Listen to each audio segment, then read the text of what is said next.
कर्नाटक का चुनाव बहुत दिलचस्प होने वाला है। दिलचस्प इस मायने में क्योंकि बीजेपी को यहां पर कड़ी चुनौती मिल रही है। दूसरी महत्वपूर्ण बात है कि 2024 से पहले एक बड़ा नैरेटिव सेट होगा। अगर यहां पर कांग्रेस को, विपक्ष को कोई कामयाबी मिलती है तो विपक्षी एकता के लिहाज से भी कांग्रेस के पास ये बड़ा मौका है, बशर्ते कांग्रेस इन मुद्दों को सचमुच भुना पाए। आपको जानकर आश्चर्य होगा कि दूध और मिर्ची ये वो विषय हैं जो इस वक्त कर्नाटक में गरमाए हुए हैं, और विश्वास जानिए ये बहुत असर कर रहे हैं कर्नाटक की जनता को। मुद्दे क्या हैं और वरिष्ठ पत्रकार कैसे दावा कर रहे हैं कि एक तो कहते हैं 50 सीटों तक बीजेपी सिमट जाएगी, एक कहते हैं 50 से 70 तक सीटें आएंगी। इसके कारण भी बताते हैं। वो सारी चीज़ें यहाँ रिपोर्ट में मैं आपके सामने रखने जा रहा हूँ। कर्नाटक में होने वाले विधानसभा चुनाव से पहले दूध की राजनीति इतना उबाल मार रही है कि न सिर्फ विपक्षी एक साथ जुड़ रहे हैं, बल्कि कर्नाटक की राजनीति में किसानों को केंद्र में लाकर भारतीय जनता पार्टी को बड़ी चुनौती देने की तैयारी की जा रही है। दूध की राजनीति में विपक्ष की ओर से सबसे ज्यादा आंच कांग्रेस की ओर से दी जा रही है। कांग्रेस पार्टी ने अगले कुछ दिनों में कर्नाटक के भीतर दूध की राजनीति को बड़ा मुद्दा बनाने की न सिर्फ तैयारियां की हैं, बल्कि कर्नाटक के नेताओं को इस मुद्दे को समूचे राज्य में किसानों के साथ साझा करने की योजना भी बनाई है। कर्नाटक में सियासत इन दिनों दूध की राजनीति के साथ आगे बढ़ रही है। कांग्रेस ने इस मुद्दे पर, इस पूरे मुद्दे को एक नई दिशा देने के लिए बड़ी रणनीति बनाई है। और मैं आपको बता दूं, दूध ही नहीं, एक मिर्च भी है जो कर्नाटक की मिर्च है। उस पर कहीं और की मिर्च हावी हो जाए ये कर्नाटक के लोग नहीं चाहते, और ऐसा ही दूध के साथ भी। दूध और मिर्च की राजनीति के बीच बीजेपी को झटका लगने की बात दिग्गज पत्रकार क्यों कहते हैं वो मैं आपको बताता हूँ। देश के दो दिग्गज पत्रकारों से कर्नाटक में इस बार क्या कुछ होने वाला है और बीजेपी को यहाँ पर किन किन चुनौतियों का सामना करना पड़ रहा है पर विस्तार से बातचीत हुई। बड़ा चर्चित नाम है वरिष्ठ पत्रकार अशोक वानखेड़े का। उनके मुताबिक कर्नाटक के चुनाव में बीजेपी की मुश्किलें बढ़ी हुई हैं। अमर उजाला से बात करते हुए वानखेड़े ने कहा कि कर्नाटक में बीजेपी को एंटी इनकम्बेंसी का डर सता रहा है। बीएस येदियुरप्पा के बाद बीजेपी ने कर्नाटक की कमान बसवराज बोम्मई के हाथ में सौंपी। बोम्मई सबसे नकारा और नॉन परफॉर्मिंग मुख्यमंत्री साबित हुए, ऐसा उनका दावा है। उनकी सरकार में भ्रष्टाचार इतना हुआ कि उन पर 40% का टैग लग गया। देखिए, मैंने आपको एक डिटेल में रिपोर्ट बताई कि किस तरीके से कांग्रेस ने एक रणनीति बनाई, पे सीएम का मुद्दा उठाया, 40% कमीशन का मुद्दा उठाया, और अशोक वानखेड़े मानते हैं कि यह मुद्दा कर्नाटक में काफ़ी हावी दिखाई दे रहा है। कर्नाटक में भ्रष्टाचार के मुद्दे को उठाया जा रहा है। हालांकि वो ये भी मानते हैं कि भ्रष्टाचार का मुद्दा कोई बहुत बड़ा मुद्दा कर्नाटक में प्रभावित करने वाला नहीं रहा है, लेकिन एक नैरेटिव सेट करने के लिहाज से कांग्रेस ये पे सीएम का विचार लोगों के दिमाग में डालने में कामयाब हुई है। कर्नाटक के ज़िलों के बारे में भी समझिए, और ये देखिए इन लोगों का विश्लेषण है तो ज़मीनी हकीकत को जानते हैं।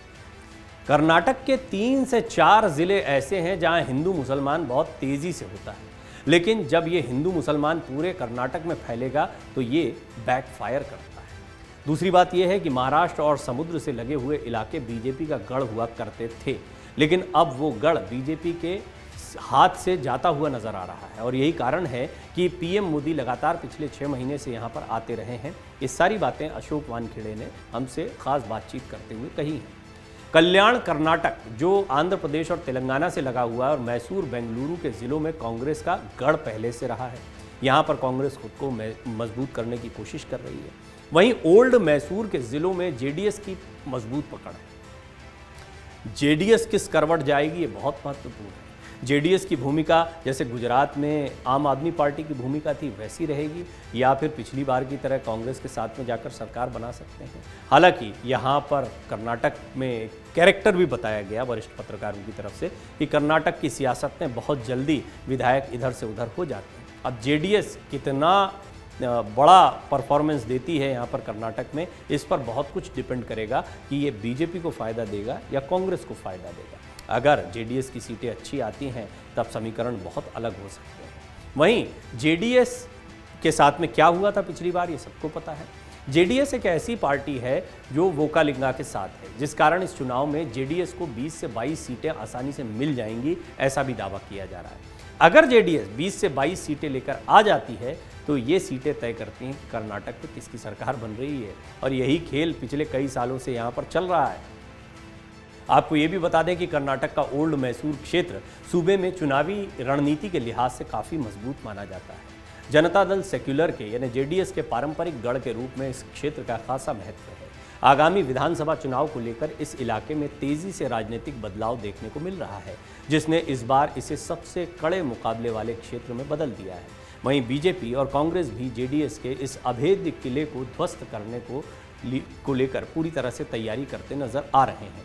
ओल्ड मैसूर क्षेत्र के कोलार, चिक्काबल्लापुर, बेंगलुरु ग्रामीण, तुमकुरू, रामनगर, मांड्या, मैसूर, चामराजनगर और हासन जिलों की कुल 52 सीटें बीजेपी, कांग्रेस और जेडीएस तीनों के लिए महत्वपूर्ण हैं।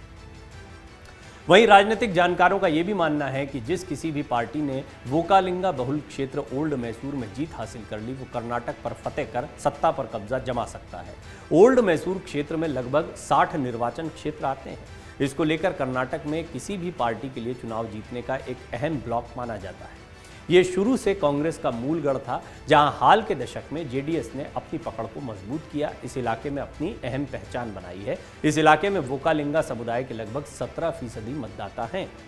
वहीं एक और वरिष्ठ पत्रकार हैं प्रेम कुमार, उनके मुताबिक कर्नाटक में बीजेपी आज तक अपने दम पर सरकार नहीं बना पाई है।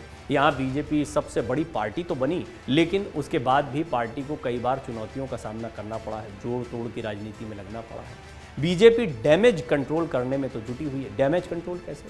जगदीश शेट्टार नाराज हुए हैं, बीजेपी के कई दूसरे नेता टिकट वितरण को लेकर, कई सिटिंग विधायकों के टिकट कटने की वजह से नाराजगी जो है वो बीजेपी को झेलनी पड़ रही है। इसका डैमेज कंट्रोल किया जा रहा है, लेकिन इसका असर कितना होगा ये तो आने वाला समय बताएगा। जगदीश शेट्टार की बगावत से बीजेपी को नुकसान हो सकता है। अब उनको मनाया जाता है, वो मान जाते हैं, उनके जो समर्थक हैं वो मान जाते हैं, ये बड़ा प्रश्न है। प्रेम कुमार ये भी कहते हैं कि राज्य में बीजेपी को इस बार करीब 50 सीटें मिल सकती हैं, ये उनका दावा है हालांकि, और वो ये भी कहते हैं कि बहुत जल्दी आप इसकी एनालिसिस मान सकते हैं, लेकिन उनकी अपनी एनालिसिस ये कहती है कि 50 सीटें मिल सकती हैं बीजेपी को, क्योंकि इस बार बीजेपी के खिलाफ जनता में रोष है। इस बार यहाँ की जनता बीजेपी से खुश नहीं है। वहीं अशोक वानखेड़े का दावा है, उनके मुताबिक बीजेपी को इस बार 50 से 70 सीटें मिल सकती हैं, तो सबसे कम में वो भी 50 सीटों पर आ रहे हैं। ये बहुत जल्दबाजी है कोई भी इस तरह की बात कहना, लेकिन जब वरिष्ठ पत्रकार हैं वो ज़मीनी हकीकत का आकलन करते हैं, मुद्दों को देखते हैं, उसके बाद में अपनी राय रखते हैं। अशोक वानखेड़े कह रहे हैं 50 से 70 सीटें मिल सकती हैं। बीजेपी को यहाँ जीत मिलती है तो उनके बेटे को सिर्फ एमएलए तो नहीं रखा जाएगा, ये बात हो रही येदुरप्पा की। येदुरप्पा एक बड़ा फैक्टर है। येदुरप्पा को अंतिम समय पर मनाया गया। ये माना जा रहा है कि येदुरप्पा भी इसलिए मान गए क्योंकि उनको अपने बेटे के राजनीतिक करियर की चिंता थी। लिहाजा ये भी माना जा रहा है कि सिर्फ विधायक के टिकट भर से बात नहीं बनेगी, आने वाले दिनों में क्या भूमिकाएं होती ये भी बहुत बड़ी बात है। बीजेपी को इस बार कई सीटों का नुकसान हो सकता है, ये अशोक वानखेड़े दावा कर रहे हैं, और उसके पीछे एक बहुत बड़ी वजह भीतरघात है, सिर्फ उटव्वल जो मचा हुआ है, पार्टी में सबको खुश करने की कोशिश है, ये भी एक बड़ी चुनौती है। इस चुनाव में जेडीएस एक बार फिर किंग मेकर की भूमिका में आ सकती है और बनना भी चाहेगी। कांग्रेस और बीजेपी जिस किले को भेदना चाहती है, यहाँ की किंग मानी जाने वाली जेडीएस की यहाँ के समुदाय पर कुछ ज़्यादा ही पकड़ जान पड़ती है, क्योंकि इस साल 1983 के बाद से इस बहुल समाज के साथ पूर्व प्रधानमंत्री और राज्य के पूर्व मुख्यमंत्री एचडी देवेगौड़ा का एक अलग ही दबदबा है, क्योंकि देवेगौड़ा को पता है कि राज्य में लिंगायत समाज के बाद किसी के पास सबसे ज़्यादा वोट हैं तो वो वोकालिंगा है। खुद देवेगौड़ा इसी जाति के हैं, इससे उनकी छवि जो है इलाके में काफ़ी पक्की नज़र आती है। साल 2004 में जेडीएस ने यहाँ से कुल 46 सीटें जीतकर इस क्षेत्र में अपनी एक अलग छाप छोड़ी थी। साथ ही इस चुनाव में भी जेडीएस एक अहम भूमिका निभाती नजर आएगी और एक बार फिर किंग मेकर के रूप में राज्य की सत्ता पर अधिकार कायम करने की कोशिश करेगी। आपको बता दें कि कर्नाटक में विधानसभा चुनाव की तारीखों का ऐलान हो गया है। राज्य में 10 मई को मतदान होना है, 13 मई को इसके नतीजे आएंगे। राज्य में 224 सदस्यीय विधानसभा है, और अभी पिछली बार के चुनाव को भी देखें तो बीजेपी बेशक बड़ी पार्टी बनकर उभरी थी, लेकिन पूर्ण बहुमत नहीं मिला था। वर्तमान में बीजेपी की सरकार है। बीजेपी की सरकार के रहते हुए बहुत सारे मुद्दे यहाँ पर उठे हैं। इस बार एंटी इनकम्बेंसी एक बड़ा मुद्दा रहेगा, यानी जिसकी भी सरकार होती है उसमें बदलाव होता है।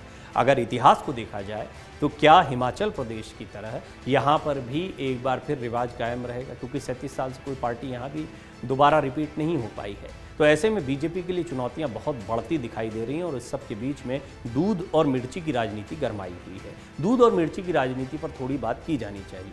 दरअसल नंदिनी कर्नाटक का एक लोकल ब्रांड है। अमूल गुजरात का बहुत महत्वपूर्ण ब्रांड है और पूरे देश में अमूल का दूध जो है वो काफ़ी प्रसिद्ध है। यहाँ पर हाल ही में गृहमंत्री की तरफ से जब कहा गया कि अमूल और नंदिनी साथ में काम करना चाहिए, तो इसको एक बड़ा मुद्दा बनाया गया कि क्या धीरे धीरे नंदिनी को ख़त्म किया जा रहा है। नंदिनी का दूध जो है वो सस्ता पड़ता है और कर्नाटक का वो लोकप्रिय ब्रांड, और सिर्फ कर्नाटक नहीं, आसपास के कई राज्यों में इस ब्रांड के दूध को काफ़ी पसंद किया जाता है।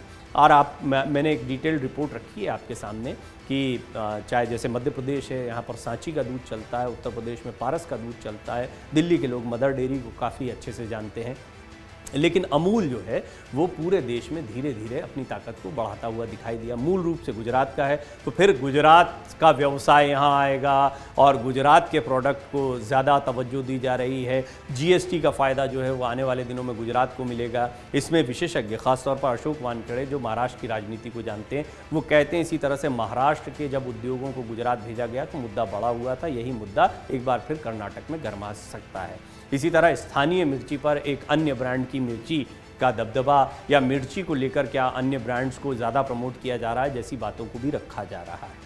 कुल मिलाकर बीजेपी के सामने चुनौतियां बहुत हैं, लेकिन बीजेपी की अपनी रणनीति है और सिर्फ उठव्वल हर राजनीतिक दल में होती है। जेडीएस के समीकरण क्या होते हैं, कांग्रेस इन मुद्दों को कितनी मजबूती से रख पाती है, इन सारी चीज़ों से तय होगा कि कर्नाटक में चुनावी नतीजे क्या आएंगे। हालांकि वरिष्ठ पत्रकारों की क्या राय थी वो मैंने आपके सामने रखी।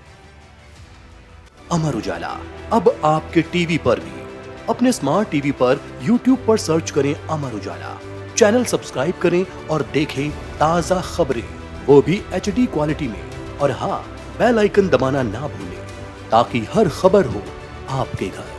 अमर उजाला, निष्पक्ष, निर्भीक, निरंतर।